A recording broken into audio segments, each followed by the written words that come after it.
सुवर्णा लक्ष्मण शेख। माझे मालक दारू लय पेत होते, आता सगळी सुख समाधानी झाली। आता अजिबात पिती नाही। 6वी वारी आमची वारी। आले का ते? हा येईल। बोलवा। माझे नाव लक्ष्मण कचरू बोरशे, राहणार माईक जवळ घ्या। वागदर्डी, तालुका चांदवड, जिल्हा नाशिक। बर, मला दारूचे इतके व्यसन होते किती?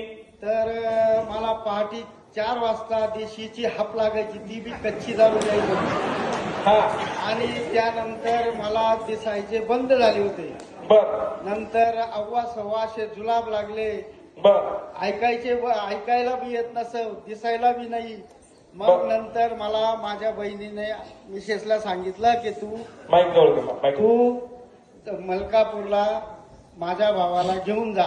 बर मी इथं आल्यानंतर माझ्या पत्नीने मी दोघांनी महाराजांचा आशीर्वाद घेतला। बर आणि आशीर्वाद घेतल्यानंतर घरी गेलो, पारायण लावलं। पारायण लावल्यानंतर पहिला मला काय दिसत नव्हतं। मग मिसेसने पहिला अध्याय वाचला।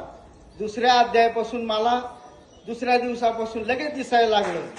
दिसायला लागल्यानंतर माझे जुलाब बंद झाले, माझी दारू सुटली, सर्वात आता व्यवस्थित आहे महाराजांच्या कृपेने। एवढाच माझा आशा। मी भक्त बी झालो आता। माझे म्हणजे मी जवळजवळ मला 15 वर्षापासून भक्त आहे महाराजांचा। त्यावेळेचा अनुभव आता सांगू राहिलो मी विशेष। आणि मी कवा सुटली मग? बरेच तेव्हापासूनच